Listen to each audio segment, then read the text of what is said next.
नमस्ते बच्चों, मैं लकी आहूजा आपके सामने हमारे इस मॉड्यूल किशोरावस्था में जीवन कौशल और संपूर्ण स्वास्थ्य के तीसरे भाग को लेकर उपस्थित हूँ। हमारा तीसरा भाग जो है वो संबंधित है किशोरों में मानसिक स्वास्थ्य के महत्व को लेकर। तो बच्चों, किशोरावस्था का जो काल है वहाँ शारीरिक और लैंगिक स्वास्थ्य के साथ साथ हमारा मानसिक स्वास्थ्य भी बहुत महत्व रखता है।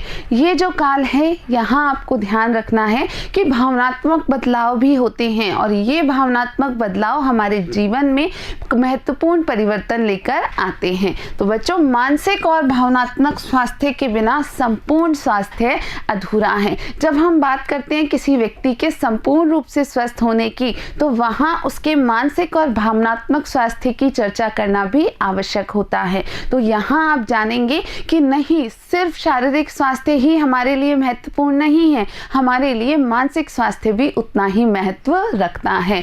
तो बच्चों, आपको आपकी इस आयु में यानी किशोरावस्था में कई प्रकार की समस्याओं का सामना करना पड़ता है। किसी भी किशोर को ये जो परिस्थितियां हैं इनसे गुजरना पड़ सकता है, जैसे शारीरिक छवि संबंधी समस्या। तो कई किशोरों को अपनी छवि को किसी विशेष प्रकार की तरह बनाने की इच्छा उत्पन्न हो जाती है। वो काफ़ी प्रभावित हो जाते हैं मॉडल से या टीवी में आने वाले कलाकारों से, या आजकल इंटरनेट की दुनिया पर उन्हें प्रभावित करने वाले और भी कई सारे लोग हैं। और हम सोचने लगते हैं कि मैं भी उसकी तरह स्लिम क्यों नहीं हूँ, मैं उसकी तरह गोरा क्यों नहीं हूँ, या मेरी शारीरिक छवि भी इतनी अच्छी क्यों नहीं है। और उस शारीरिक छवि को पाने के चक्कर में या उस आदर्श छवि के कारण हम कई बार हमारे भावनात्मक स्वास्थ्य, मानसिक स्वास्थ्य को बिगाड़ लेते हैं। दूसरी समस्या होती है मित्र मंडली का दबाव। तो किशोरों पर मित्र मंडली का गहरा प्रभाव होता है। मित्र मंडली कई बार किशोरों से ऐसे कार्य करवा देती है जो उन्हें नहीं करने चाहिए।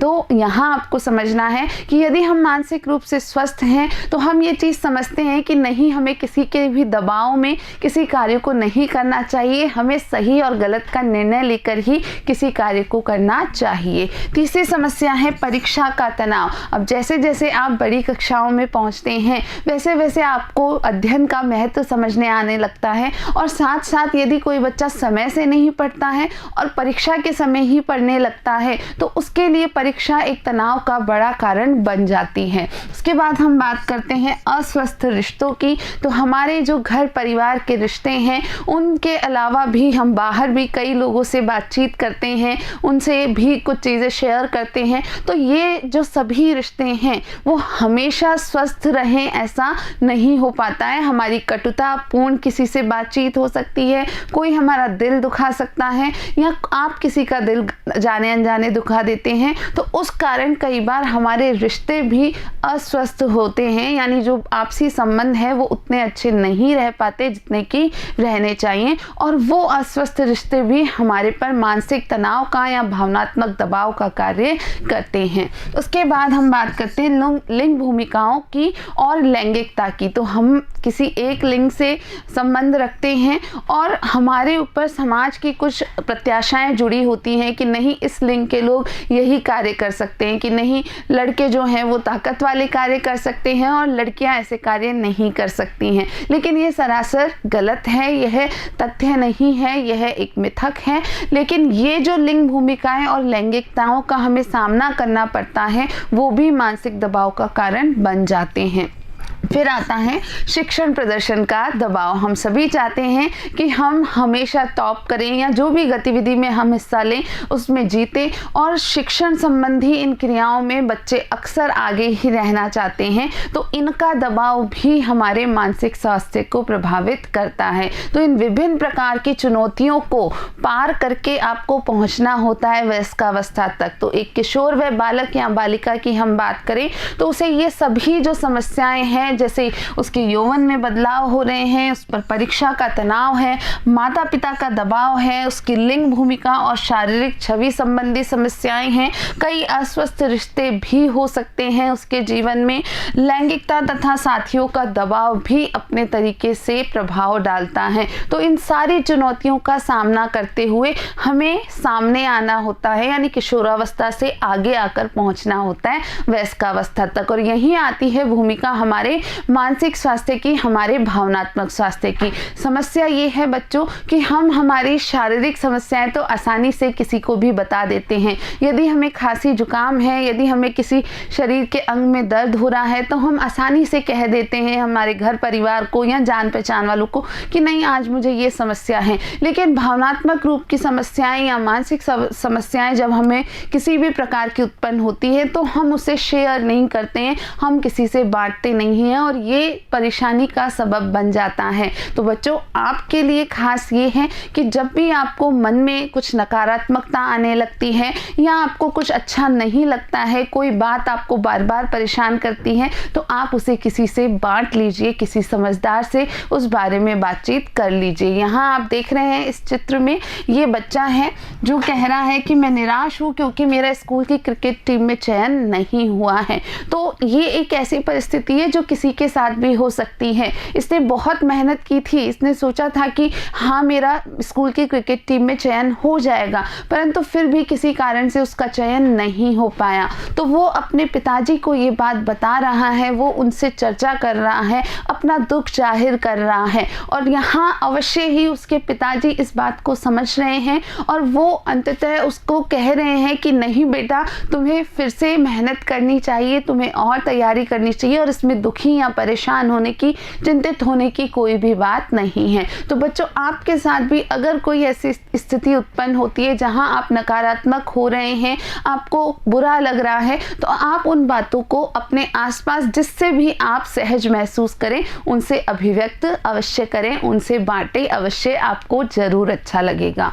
अब बच्चों हम बात कर रहे हैं विभिन्न स्थितियों की जहां हम में भावनाएं उत्पन्न होती है। जैसे वहां हमने एक स्थिति देखी, ऐसे कई स्थितियों में कई सारी अलग अलग भावनाएं उत्पन्न हो सकती हैं क्योंकि भावनाएं हमारे जीवन का विशेष अंग होती हैं। पहली स्थिति ये है कि आपका जन्मदिन है और आपके सभी दोस्त पार्टी के लिए आपके घर आने वाले हैं। तो ऐसी स्थिति में कैसा भाव उत्पन्न होगा? बिल्कुल बहुत ही प्रसन्न होंगे आप में खुशी होगी, आप में उत्साह होगा। दूसरी परिस्थिति देखते हैं कि आपके परीक्षा परिणाम अभी घोषित किए गए हैं और आपके अंक आपकी अपेक्षा से बहुत कम है, यानी जितने आपने सोचे थे उसकी तुलना में आपके अंक कम आए हैं। तो ऐसी स्थिति में आप खुश तो नहीं होंगे, आपको दुख होगा या आप निराशा भी महसूस कर सकते हैं। तीसरी स्थिति ये है कि आप घर पर दीवार घड़ी का समय समायोजित करने की कोशिश कर रहे थे लेकिन वह गिर गई और टूट गई। तो ऐसा भी हो सकता है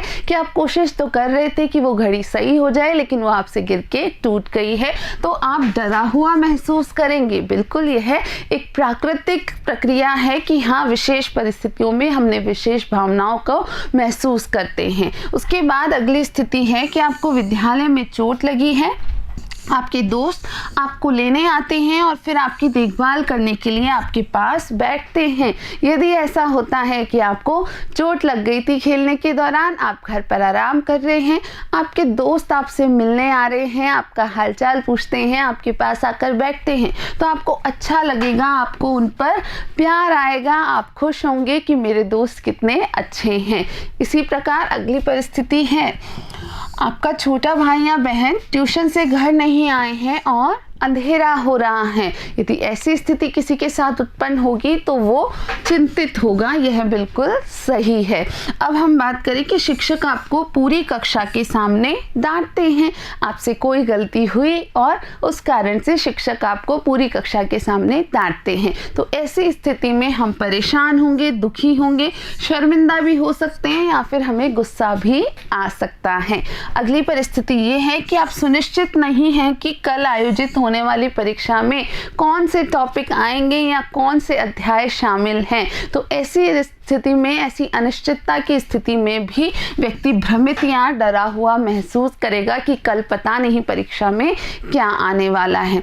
बच्चों यहाँ समझना ये है कि इस प्रकार की अलग अलग परिस्थितियों में अलग अलग भावनाओं या संवेगों का उत्पन्न होना बिल्कुल स्वाभाविक है, हम उन्हें रोक नहीं सकते हैं, लेकिन विभिन्न परिस्थितियों में भावना भावनाओं पर नियंत्रण कर पाना और जहाँ आवश्यक हो वहाँ भावनाओं को अभिव्यक्त कर पाना, यही हमारे भावनात्मक स्वास्थ्य की निशानी होती है। तो जब हमें किसी विशेष परिस्थिति में दुख हो रहा है, कोई कष्ट हो रहा है, बुरा लग रहा है, तो हम उसे किसी से शेयर करें, किसी से बांटें।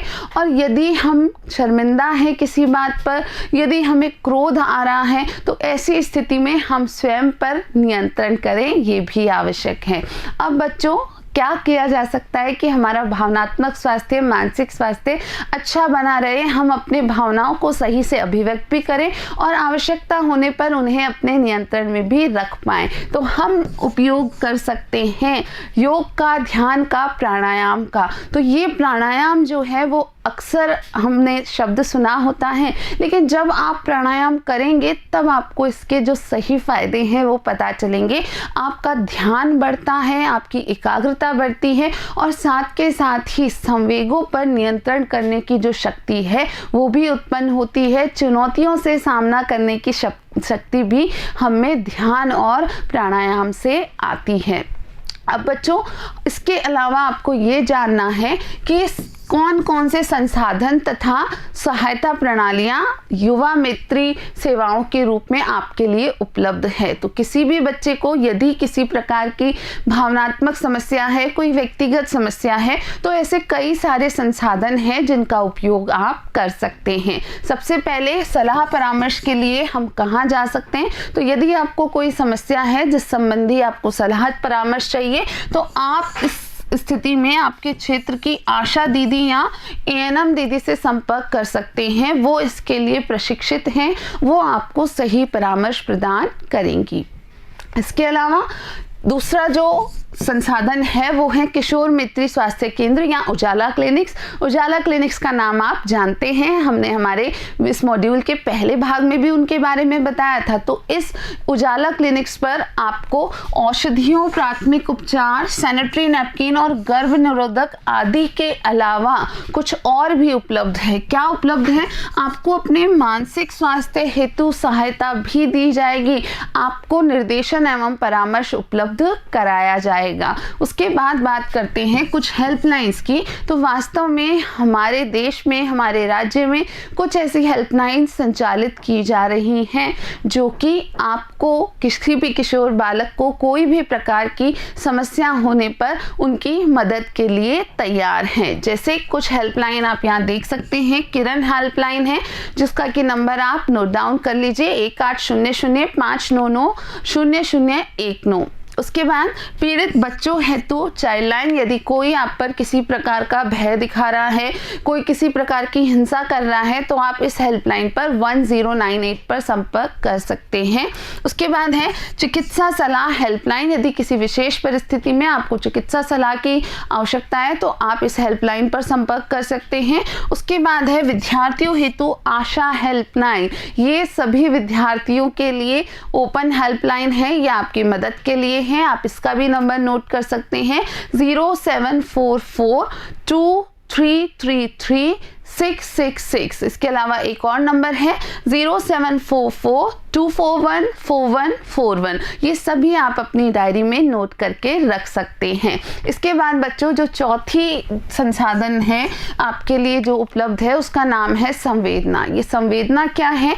तो ये एक टोल फ्री टेली परामर्शन केंद्र है जो कि सोमवार से शनिवार को प्रातः 10 से और दोपहर 1 बजे तक उपलब्ध है और उसके अलावा पुनः 3 बजे से लेकर रात को 8 बजे तक ओपन है या उपलब्ध है। इस हेल्पलाइन पर आप अपनी जो भी बात है वो रख सकते हैं और आपको यहाँ पर बिल्कुल संवेदनात्मक रूप से जो परामर्श की आवश्यकता है वो परामर्श उपलब्ध कराया जाएगा। ये सेवाएं आपको इस नंबर से उपलब्ध हैं, आप इस नंबर को देख सकते हैं, 1800-121-2830। तो बच्चों, आपको भावनात्मक रूप से स्ट्रॉन्ग बनाने के लिए, आपको सबल बनाने के लिए ये सभी सेवाएं आप लोगों के लिए राज्य सरकार द्वारा ही उपलब्ध कराई जा रही हैं। आप इनका फ़ायदा उठा सकते हैं। तो यहाँ आज हमने आप किशोरों के लिए मानसिक स्वास्थ्य के संबंध में क्या चीज़ें महत्वपूर्ण हैं उनकी चर्चा की है। और यहीं हमारा जो वीडियो श्रृंखला का तीसरा वीडियो है वो समाप्त होता है। आपसे मिलेंगे अगले वीडियो में। तब तक के लिए मुझे सुनने के लिए आप सभी का बहुत बहुत धन्यवाद।